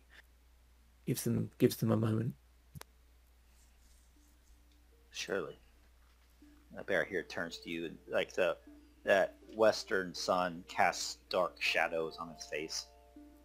He pulls his hair back from his visage, and there's dark shadows going over his eyes. You can't even see the white of his eyes as he speaks with you. His gaze is downward cast. Surely you speak folly, Elf of Dorthonion. I do not begrudge you it, but your people are ever sure of themselves. It is unlikely, my kin. I do believe my kin fled to the forest of Brethil in the west. Nay, your sight was marred, as was their flesh, no doubt, by scorching heat and flames. No one thus far have we been able to identify. We put them in shallow, unmarked graves as we are able. How are you so sure that my kin are slain? If I feel it in my heart that they yet still draw breath. Folly, Terenion. though wise and long of many years, I do think you made a mistake in this. Terenion gives him a little nod and said, "It may be even so. And yet, my heart thinks otherwise. For when I looked upon one of the fallen, I saw upon her face the likeness of Beren." And he nods towards Beren and says, "Perhaps these dark times have sent my thoughts down dark paths. Perhaps I did but imagine the likeness, but my fear tells me otherwise." Beren speaks up. Come now, father. You say much, but let us look with our own eyes. If this indeed be our kin and mine mother, I would like to gaze upon her beautiful face one last time, though marred may it be by the servants of Morgoth. Come, come now. I will help you to the field. Bear here, without words, stands, and he gives a grim nod to Terenion and Estedir. And Beleriand says, "Terenion, Estedir, we will follow thee."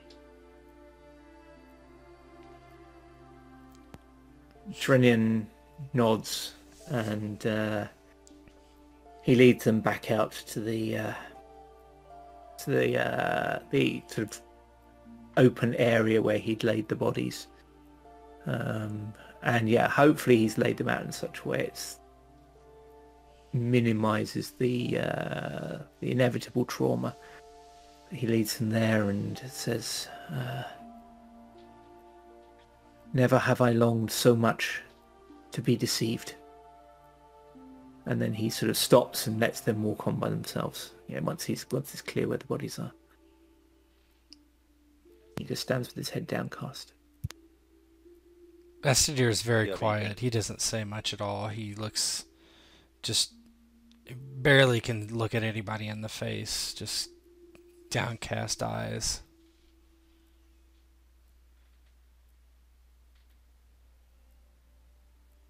Do you have anything else to say? Because I'm going to end it after this little scene, I think.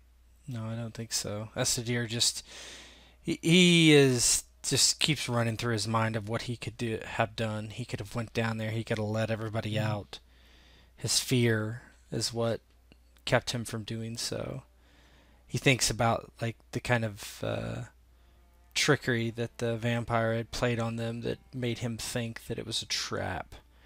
And him going down by himself, he was sure to die. And that fear is what kept him from going down there. But if he had just been brave, like the Noldor should, he could have led everybody to safety. These are things, internal monologue, right? He's not saying them aloud, but these are how he is feeling as he's just standing in the back, probably the very back of everyone. Not even really looking at the scene, knowing what it looks like, keeping his eyes downcast as he ponders. Oh, you're good. Good. And then, yeah, while Beren and Barra here are kind of looking at the site, Terenion will go and stand next to Estedir, and without even really looking at him, he says, "This is often the burden of the soldier, the warrior. In the heat of battle, in dark times, in dark places, our deeds can carry great weight, for good or ill. We are but mortals, and we can but do our best. All that we can give is our best." And I doubt not that you torture your mind with visions of what might have been had you descended those stairs. But perhaps things might have been different. You knew not that the servants of Morgoth did not wait below, and perhaps you could have carried your uncle to his death, and that too would have been torment. These are the decisions, these are the regrets of a soldier, and I know them well. You may think you bear your grief alone, you may think you bear your guilt alone, but in this I stand with you, my nephew. I stand with you as kin, and I stand with you in guilt. We will bear it together. And he nods. So I'm going to take that floor too, Bo. Because as far as Terenion's concerned, it was him failing to defend himself against a very kind of ordinary foe that kicked the whole thing off. Because otherwise they'd have had no trouble going down those stairs. Why don't you remove your prejudice against the House of Feanor as well? Because they... Yeah, because Madros has kind of changed that. Yeah, they did you pretty well. There it is. You can just paste that in there. Oh, didn't mean to get At least Madros did. Thank you very much. So the sun finally sets in the west, and as Beleriand and Barahir approach the bodies of the slain, the sun casts shadows that stretch into the east, and it's immediately apparent to Barahir, the husband, the father, that here lies slain his dear wife. He lets out a gut-wrenching cry and drops to his knees, bending over Emildir and cradling her in his arms. As the scene fades, Beren stands over his father with his right hand on his father's shoulder, providing him what comfort he can, but that effort is in vain, for Barahir has never felt such pain in his life. He just cries to the sky, a wordless cry full of pain and grief and sadness. And though the stars come out, clouds billow in from the north, taking the shape of a giant, menacing, dark iron crown with 3 stars shining bright at the crest of this crown, the Silmarils. And the scene fades to black. That was a heavy one. Yeah, we're gonna have multiple haunted flaws by the end of the game. Like, oh wow, yeah. All right, let me remove their characters. Oh. All right, you can unmute yourself, prankster, if you're listening. Yeah.